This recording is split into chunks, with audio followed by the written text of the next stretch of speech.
Bu Qur'oni Karim. Bu esa Naml surasining 18-oyati.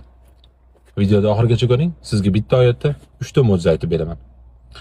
Alloh taolo Naml surasining 18-oyatida chumoli tilidan shunday deydi, ya'ni chumoli sheriklarga aytadi: "Ey chumolilar, uylaringizga kirib olinglar.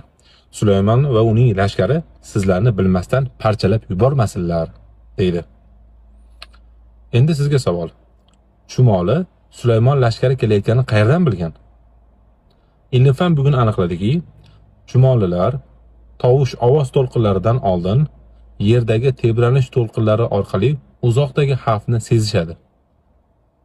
Ikkinchi mo'jiza. Alloh taolo oyat karimasida parchalab yubormasinlar degan. Ezib qo'ymasinlar deyilmagan. Nega?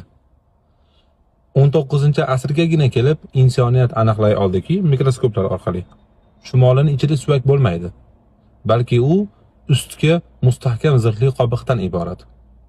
Mana shunday zirhli qobig'i bor narsalar odatda sinadi, parchalanadi. Ularga nisbatan ezilish fe'li ishlatilmaydi. Buni Alloh taolo 1,5 ming yil avval o'z kalomida aytib o'tdi. Uchinchi mo'jiza. Alloh taolo arab tilida chumoli deydi, naml demaydi, balki namla deydi. Ya'ni urg'ochi chumoli degani bu. Nega shunday deydi?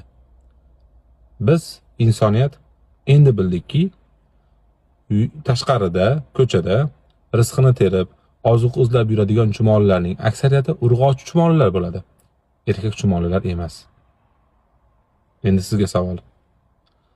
1400 yil oldin sahroda yashagan inson laboratoriyasiz, biologiyasiz, turli xil asbob anjomlarsiz bularni qayerdan bilgan?